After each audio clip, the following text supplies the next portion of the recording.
faz escova, fica toda linda. Pra quê?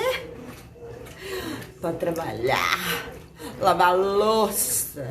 Mas na hora que o marido chegar, eu vou chegar assim, ó. Benzão, então, eu acho que hoje eu não mereço fazer janta. O que vocês acham? Você acha que eu vou ganhar alguma coisa? Uma pizza, um lanche, sei lá, qualquer coisa. Eu sei que, ó, ficar livre da fogueira. O maridão chegou.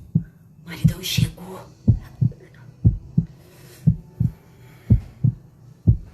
E aí, Benzão? Oi, Benzão. E aí? Ó. Que isso, hein? Então, Bonito, hein? você acha que eu mereço a fogueira ali? Hã? Você acha que eu mereço a fogueira? Que fogueira? Ah, menina. Por quê? Ah, fiz escova no cabelo hoje, né? É. Dá dó, né? Já que não pode sair, Mas vamos comer uma pizza. demorou.